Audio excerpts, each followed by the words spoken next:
entrou mais aluno novo, não, né? Nossa, Desirê com os cabelos todos soltos, gente. Faz a salada. Ô, mãe.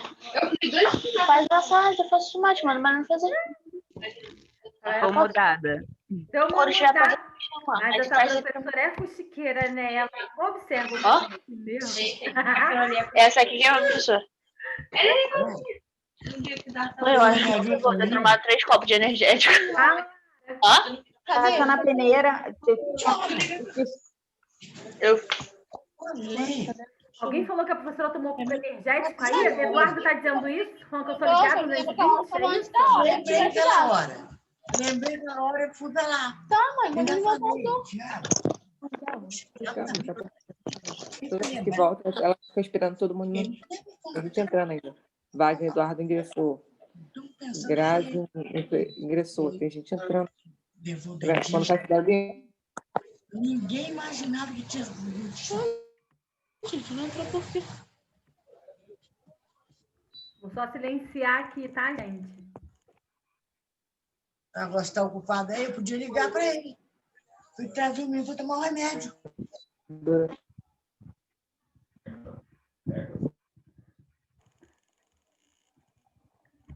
Cirurgia realizada.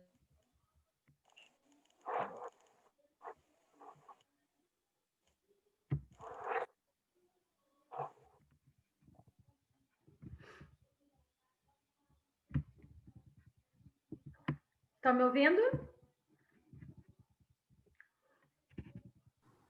Sim. Tá. Sim. Então, quando o paciente ele sai, né, com tubo endotraqueal ou orotraqueal, teve uma complicação aí que ele não conseguiu, né, fazer essa troca gasosa aí eficaz, então ele acaba indo para uma unidade de terapia intensiva. Agora, o tipo de oferta de oxigênio pode ser aquela não invasiva e a invasiva, né? A invasiva eu já disse aqui que é oral ou orotraqueal. A não invasiva, que é aquela através de máscara ou através de catéter óculos, tá? Catéter óculos ou a máscara, ele pode ir para o quarto tranquilamente, tá? Só que ali ele precisa de uma observação. Tipos de vias para infusão e localização. Quando eu falo de via para infusão, eu estou falando de quê? De quem? O que seria isso? Infusão. Quem pode responder? Eita, ninguém?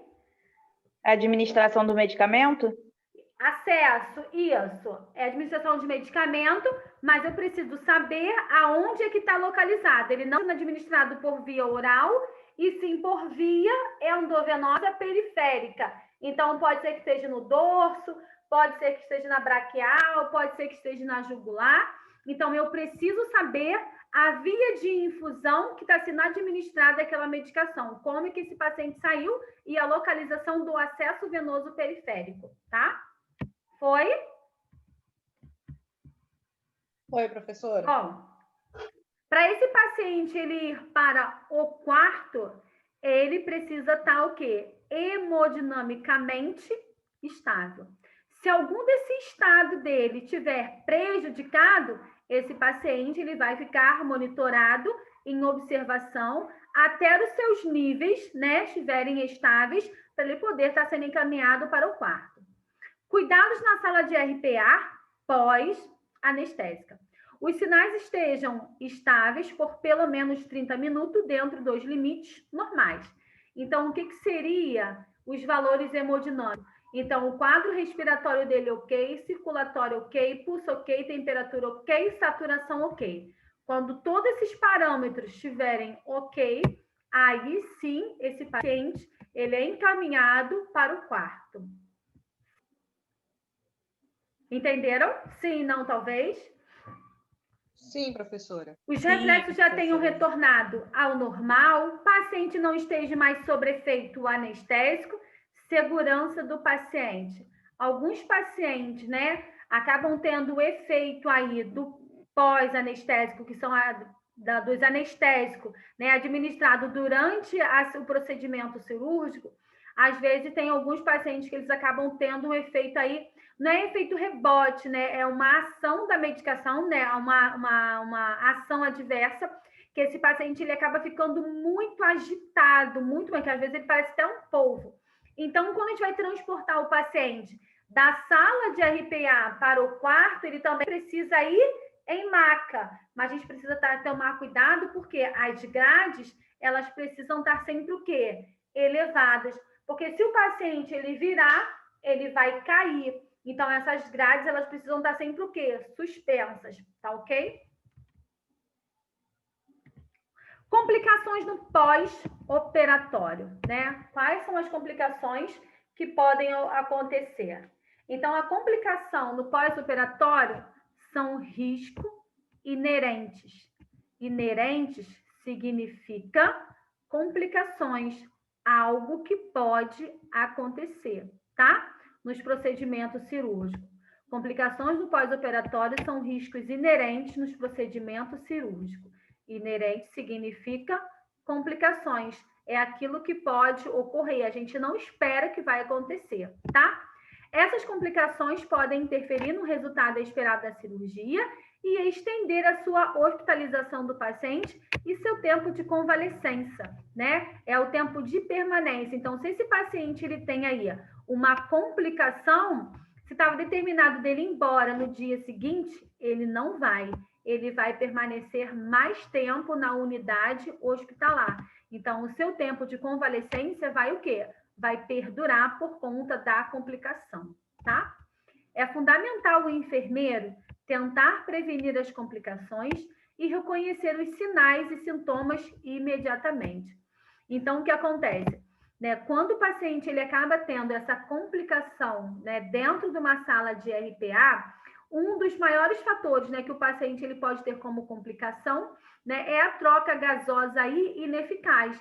Então, ele vai apresentar uma palidez, ele vai apresentar uma cianose, e daí a gente vai investigar o caso. Então, se ele começou a ficar cianótico, o que está faltando para esse paciente? Quem pode responder? O paciente está cianótico. Professora, cianose é um vermelho? Oxigênio? Oxigênio. Então, quando o paciente ele fica cianótico, é falta de oxigenação nível cerebral. Coração, o cérebro está mandando mensagem para o coração que ele precisa o quê?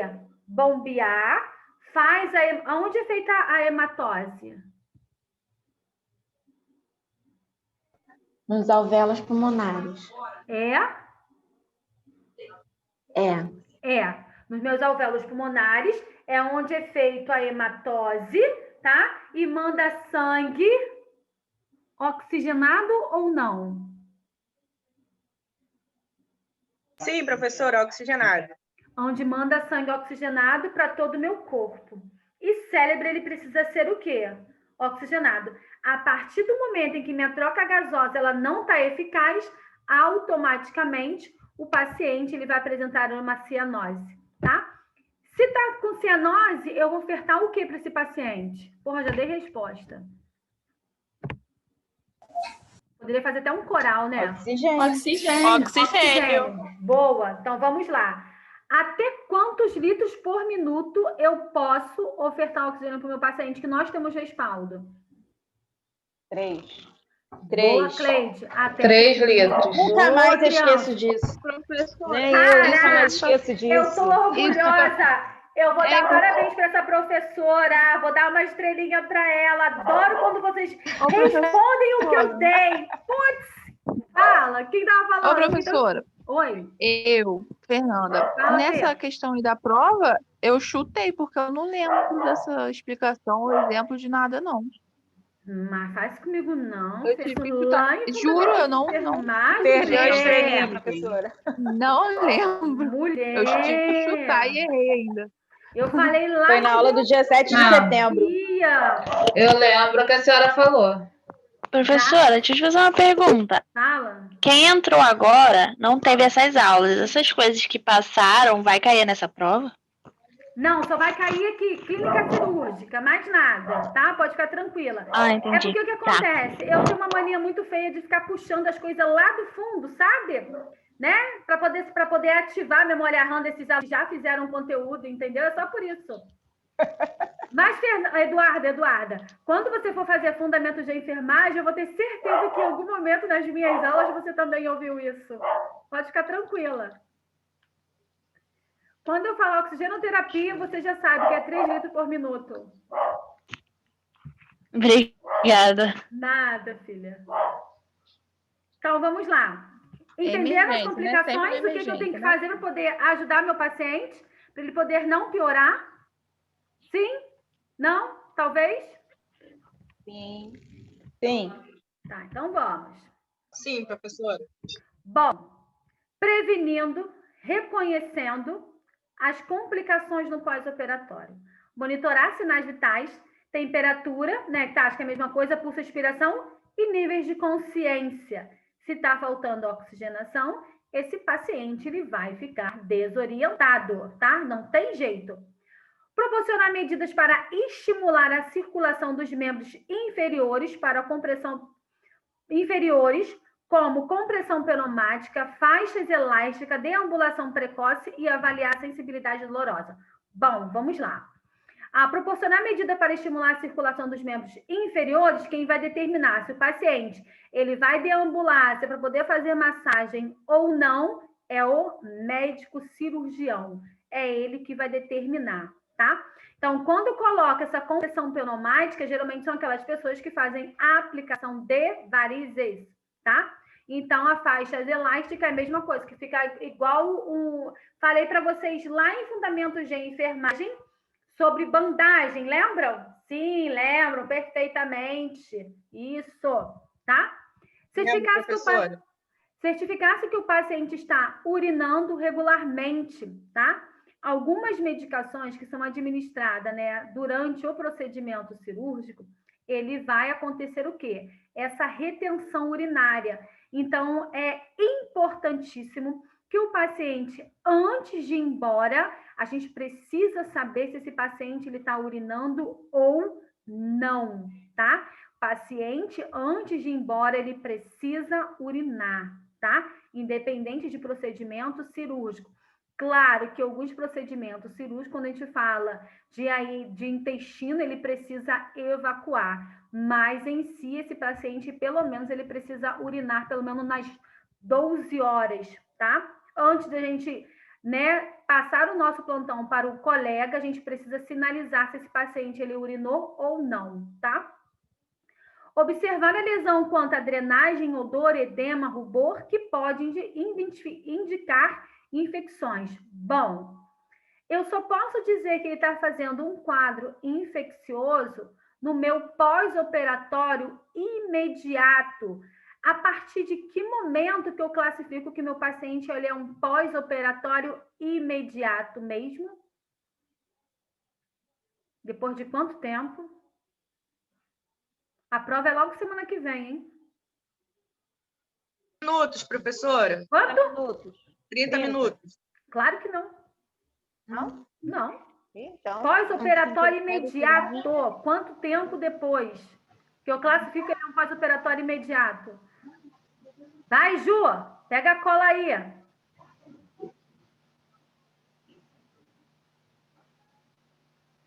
Professora, não lembro, não. Pós-operatório imediato. 48 horas. 48 horas, boa. Então, se o meu paciente ele só vai ter, né, algum tipo de complicação, quando eu falo de sinais flogísticos, calor, rubor e edema, a partir de 48 horas, que ele é um pós-operatório imediato, tá?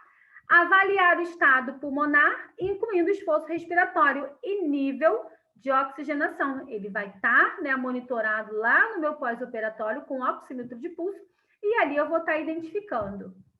Alguma dúvida? Professora. Oi, Ellen. Esse oxímetro de pulso é aquele mesmo que coloca no dedo? É esse mesmo. Eu tenho portátil, tenho aquele que fica no monitor. É esse mesmo. Ah, tá, entendi. Prestem atenção. Os que mais acometem, tá?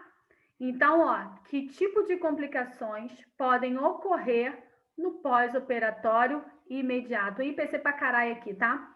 Então, eu tenho choque, eu tenho hemorragia e eu tenho trombose venosa profunda, conhecida como TVP. Choque, né? Eu posso ter um choque cardiogênico, choque neurogênico, choque anafilático, tá? Isso aí, esses tipos de choque vocês vão pegar lá em assistência paciente grave. Então, aqui eu só dou uma pincelada porque eu não vou cobrar a fundo.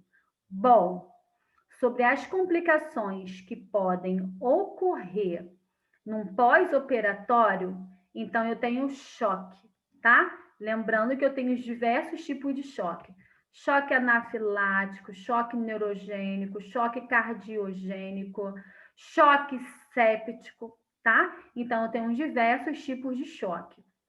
Hemorragia é o extravasamento copioso de um vaso ou até mesmo de uma artéria. Vamos lá.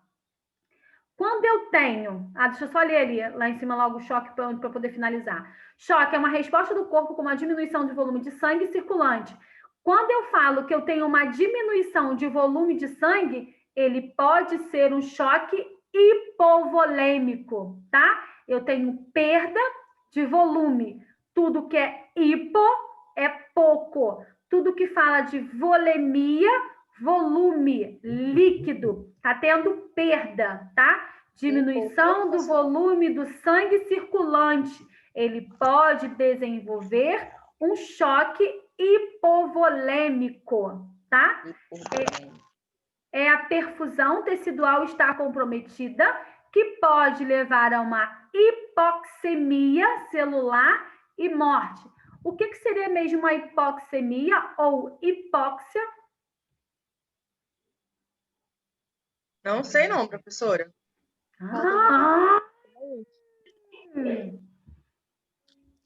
É a falta de oxigênio nas células. Falta de oxigênio.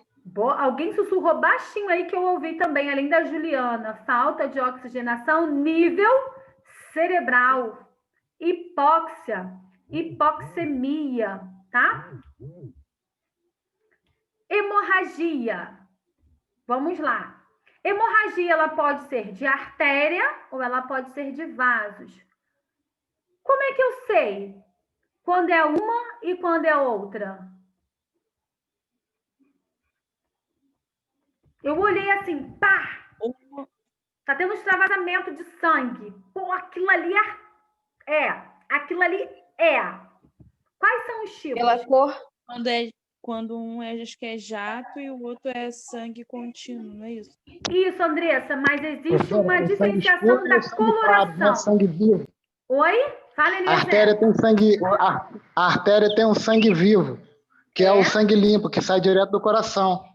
Com certeza. É? E o sangue da veia é um sangue mais escuro, né? Isso. Aqui, ó, prestem atenção em mim, ó. Artéria. Sangue venoso vivo, venoso, escuro. Simples assim, vocês vão esquecer nunca mais na vida de vocês. Artéria, vivo, venoso, xoxo. Entenderam? Ali você consegue, claro que a artéria ela é muito mais pulsátil, né? E é aquele jato, né? Igual, eu não lembro quem foi que falou, acho que foi a Andressa, né? E vai sair o fluxo muito mais contínuo. O venoso, né, já é aquele fluxo muito mais lento, mas, porém, a coloração é um vermelho claro, que não existe sangue azul, tá? É vermelho mesmo, não existe sangue azul, tá? Venoso, porém, o sangue é o quê? É escuro, tá? Trombose venosa profunda, ela é conhecida como TVP, localizada acima do joelho, são consideradas a principal fonte de embolia pulmonar. Trombose venosa profunda nada mais é que são os trombos ou êmbolos que se desprende, tá? E pode evoluir por uma embolia pulmonar, porque ele vai parar onde? Lá nos pulmões, e pode ocorrer aí diversas complicações ou até mesmo óbito desse paciente. Então, o paciente, quando ele tem uma TVP, ele não pode fazer nenhum tipo de esforço, ele tem que ficar quietinho, porque aquilo ali se desprende e ele vai indo dentro do fluxo sanguíneo. e ele vai parar lá nos pulmões, é onde vai ocasionar aí uma embolia pulmonar, tá? Foi? Sim, não, talvez? Foi. Mas quais são as complicações que podem ocorrer mesmo no pós-operatório? Choque. Choque, hemorragia e TVP. Choque, hemorragia e trombose, estenose. Quando eu falar aqui de choque, tá? A única coisa que vai ser são as imediatas ou não, tá? Intervenção para choque. Rápido reconhecimento imediato das intervenções são essenciais para aumentar a chance de sobrevida do paciente. A prioridade inicial na avaliação são as mesmas para todos os tipos de choque. Cardiogênico, anafilático, neurogênico e assim sucessivamente. Importante é observar se as vias aéreas estão pérvias, se ele está conseguindo fazer a troca gasosa, se não tem nada obstruindo as suas vias aéreas. Se existe algum problema circulatório, tá? Só a gente vê. Se tem, né, choque ou hemorragia, a gente precisa saber o quê? A perfusão. Quando você aperta a pontinha do seu dedo assim, ó, a gente consegue ver que ela fica vermelhinha. Opa, a perfusão tá boa e tá tudo tranquilo, tá? Intervenções imediatas. Estou falando de choque. Reanimar se necessário, administrar oxigênio, iniciar a monitorização cardíaca e controle aí de hemorragia. Ainda mais se ele evoluiu para um choque aí hipovolêmico, que ele vai ter perda de sangue, tá? Intervenções para hemorragia. Deitar o paciente, afrouxar suas roupas. Manter o paciente aquecido, porque ele está tendo perda de líquido, né? Tá tendo extravasamento aí copioso. Então, o que acontece? Ele tem perda de líquido, ele pode desenvolver também aí uma hipotermia. Então, preciso manter esse paciente aquecido. Colocar na posição Trendelenburg. Que posição é essa mesmo? Eita. Inclinado com a perna para cima. Hã? Inclinado com a perna elevada. Boa. Só que eu só preciso tomar cuidado se esse paciente ele não tem o quê? Uma hemorragia craniana. Quando ele tem um traumatismo craniano ou hemorragia craniana, eu estou fazendo que o fluxo desse sangue ele acaba o quê? Descendo para a cabeça e eu vou afogar mais ainda o paciente. Traumatismo craniano a gente não coloca na posição de Trendelenburg, tá? E coloca em qual posição, professora? Hã? E aí coloca em qual posição? Retinho mesmo, tá? Não administrar nada pela via oral, né? Porque a gente não sabe, né, a quantidade de sangue que está saindo. Avisar ao médico a possível hemotransfusão. Isso é mais quando, né, o pessoal, o bombeiro, ele traz, ou da SAMU, ele traz esse paciente, e ali quando tem, né, o extravasamento de sangue, vai dizer se foi pouco, se foi muito ou não. Então, através do exame, né, que acaba se fazendo também, que é um hemograma, ele consegue identificar se o paciente ele precisa de uma transfusão ou não, mas a gente acaba sinalizando também. E controlar sinais vitais, temperatura, pulso, respiração e PA. Hemorragia externa. Professora, uma pergunta. Foi colocado como sinal vital, agora, depois da pandemia, dor. É verdade ou não? Então, quando a gente coloca para dor, é quando o paciente ele não consegue verbalizar. Ele não consegue dizer para a gente que ele está sentindo dor. Então, existe uma escala de EVA, aonde tem um montão de carinhas, e ali a gente olha para o paciente, pega aquelas carinhas e diz que ele está com dor 7, 8 ou 9, tá? É quando ele não consegue verbalizar. Tem também a triagem, né, que é feito logo no início, que quando você chega ali na triagem, ele diz para você assim, qual é o nível da sua dor? De 1 a 10. Aí tu vai lá e diz que está com 7. Ele vai lá e coloca 4 ou 5. Né? Eu estou dizendo porque já aconteceu comigo isso lá em Petrópolis. O cabra, ele avaliou a minha dor. Eu disse para ele que eu estava com 7, ele botou 4. Aí a titia teve que reclamar, né? Óbvio, eu não, né? Uma outra amiga que foi comigo, tá? Então, eu vi na ficha que ele colocou a minha dor. Então, a gente pode verbalizar desta forma também. Tá, Eduarda? Entendi, obrigada. Nada. Vocês vão ver isso, escala de dor, né? Que a gente dá como escala de Glasgow, lá em assistência a paciente grave, tá? Já estão tendo? Não. Não, que tá eu e Alonso, né? Isso é mais à frente. Fazer compressa, manter o paciente no leito, evitando que o mesmo veja o sangue. Quando eu falo de hemorragia externa, é aquilo que o paciente está vendo, né? Está fora, não está intra, está fora do corpo. Tem alguns pacientes que ele tem o quê? Nervoso a ver sangue, então vai desmaiar, vai desfalecer, aquelas coisas todas. Então, a gente pede para o paciente olhar para o outro lado. Fazer compressão com gás, né? Lembrando, tem que ser com gases limpa. Fazer compressão das artérias, só para sinalizar. Pode ser de artéria ou de vasos. Uma vez que tem um corte, tem um sangramento, a gente não pode ficar tirando toda hora para ver o fluxo de sangue. Colocou uma vez, deixa até chegar numa emergência e ali tira.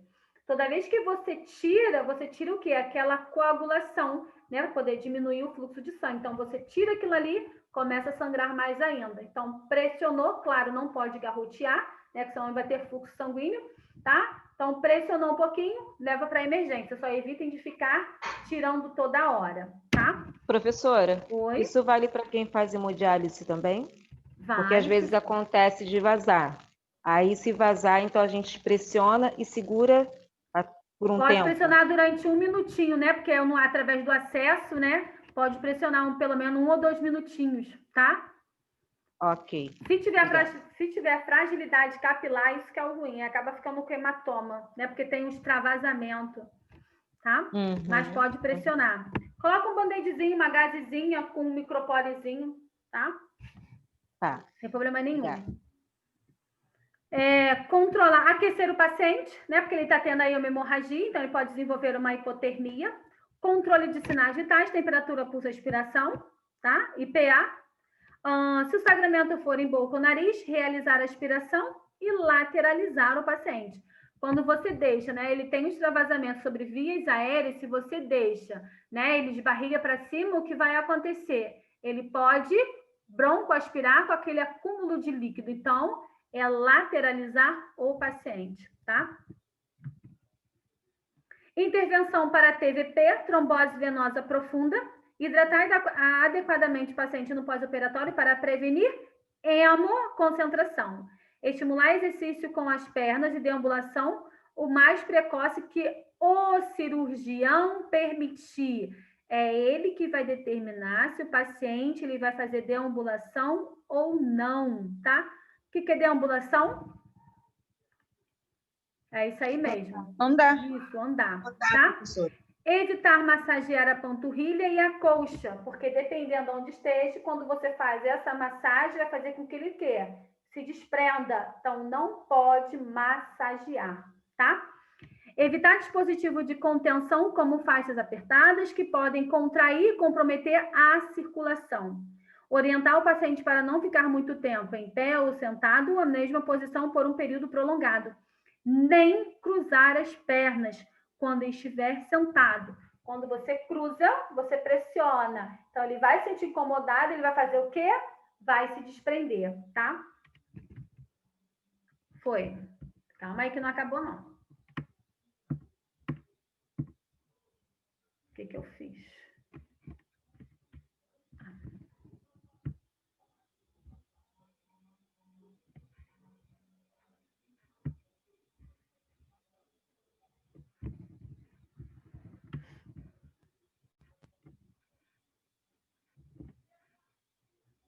Espera aí, gente, que eu vou dar outro slide.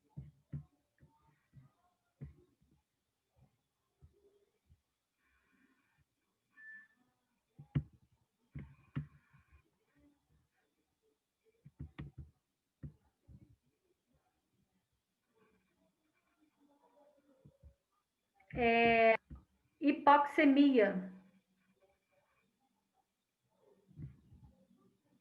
Gente, já. Ouviu, Gabriel?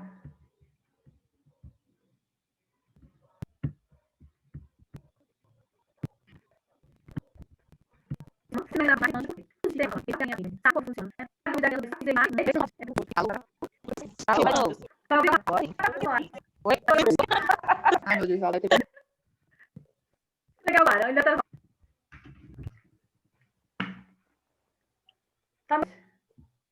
Tá normal agora. Agora tá. Agora tá melhor. Tá.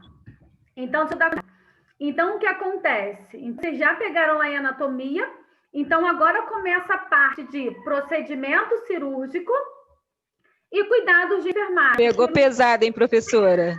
Mas vai ter volta.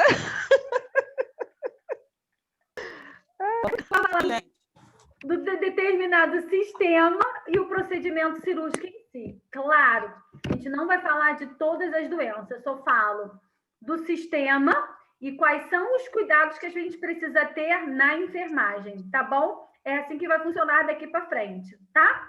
Então, vamos lá. Sistema digestório, ele é conhecido como sistema digestivo ou aparelho digestivo. É a mesma coisa.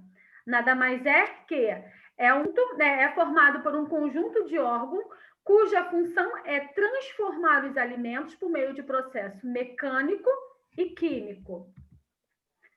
Isso aqui a gente pode passar, tá? Isso aqui vocês já sabem. Então, o que é importante para vocês saberem, né? Os componentes do sistema digestório, tá? Como ele se divide? Ele se divide em tubo digestivo alto, médio, baixo e órgãos anexos. Isso, para mim, é importante vocês saberem dentro de uma clínica cirúrgica. O sistema digestório, ele é dividido em tubo digestório alto, tubo digestório médio, tubo digestório baixo e órgãos anexos. Vamos lá. Meia resposta, meio ponto. Colocar alto, médio, baixo, meia resposta, meio ponto. É tubo digestório alto, médio, baixo e órgãos anexos. Professora, é para colocar que o tubo digestório ele é composto por estômago, faringe e boca? Não. Eu só quero que vocês saibam como é dividido o sistema digestório. Foi? Sim? Não? Talvez? Foi. Vou passar. Foi. Tá? Foi, professora. Porque isso aí vocês pegaram na anatomia. Então, para mim, não me interessa mais. O que a gente fala aqui é do procedimento cirúrgico em si. A semiologia do aparelho digestivo, tá? Isso aí vocês também já pegaram, tenho certeza que o professor Alonso ele passa sobre isso, né? Que são as divisões do abdômen, que ele acaba sendo 9. Então, como é dividido? Hipocôndrio direito e esquerdo, epigástrico, flanco direito e esquerdo, mesogástrico, né? Ou umbilical, tá? Fossa ilíaca direita e esquerda, tá? Então, isso para mim é importante. Dentro do sistema digestório, realizou o procedimento cirúrgico, que pode ter sido lá no tubo digestório alto, médio, baixo e órgãos anexos. Quais são os cuidados de enfermagem que eu tenho que ter quando o paciente ele é submetido? Então, vamos lá, deixa eu só voltar para vocês entenderem um pouco melhor o que eu estou dizendo. Ele realizou no tubo digestório. Então, no médio eu tenho o intestino delgado, o estômago, duodeno, jejuno e íleo. Aí ele resolveu fazer um procedimento cirúrgico lá no estômago. Então, ele foi submetido a um procedimento cirúrgico em tubo digestório alto, né? Mas em que parte no estômago? Quais são os cuidados de enfermagem que eu tenho que ter com esse paciente? Conseguiram entender como é que eu estou sinalizando para vocês? Então, vamos lá. Manter o paciente em repouso no leito, calmo e tranquilo. Observar e anotar as eliminações intestinais. Estou falando de estômago. Ele precisa o quê? É onde cai ali a alimentação e automaticamente ela precisa ser o quê? Eliminada. Então, esse paciente, a gente precisa saber se está funcionando tudo direitinho. Preciso saber da cor, odor, volume, coloração e aspecto. Supervisionar usa aqui, lembra que eu falei para vocês, né? Que algumas medicações que são administradas, deixa eu só desativar o som. Tem alguém com o som ativado? Ai, parou. Existem algumas medicações que são realizadas no paciente que pode trazer aí uma retenção urinária. Então, a gente precisa tomar cuidado. Mas, porém, entretanto, eu disse que dependendo do procedimento cirúrgico que vai realizar no procedimento, que vai realizar no paciente, ele precisa fazer o quê? As eliminações fisiológicas, tá? Então, a gente precisa saber se esse paciente ele realmente está eliminando ou não aí vésicos intestinais, eliminações fisiológicas, tá? Então, a gente precisa saber. Supervisionar o uso da dieta branda e fracionada e observar e anotar a aceitação da dieta. Quando eu falo que é dieta branda, esse paciente ele está se alimentando sozinho. Quando ele está com sonda, né, aí a enteral, aí sim, né, aquela alimentação industrializada, estéril, tudo bonitinho, que é administrar no paciente. Então, ali eu vou ter certeza, porque somos nós que instalamos essa alimentação. Então, fica mais fácil a gente dizer que esse paciente ele está aceitando ou não. Só que a gente só precisa saber se ele está eliminando ou não. Quando ele está com essa dieta branda, eu preciso confirmar com esse paciente se ele está se alimentando ou não. Ou até mesmo preciso me certificar com a copeira. O nosso tempo vai acabar. Esse é o segundo? Já é o terceiro tempo, né? Ou o segundo tempo? Nem sei mais. Segundo tempo. Então, mas aí, ó, já que já é 20h22, a gente só vai dar um intervalozinho de 10 minutinhos e depois a gente volta com tudo de novo, tá? Tá, professora. Se acabar aqui, a gente volta. Oi.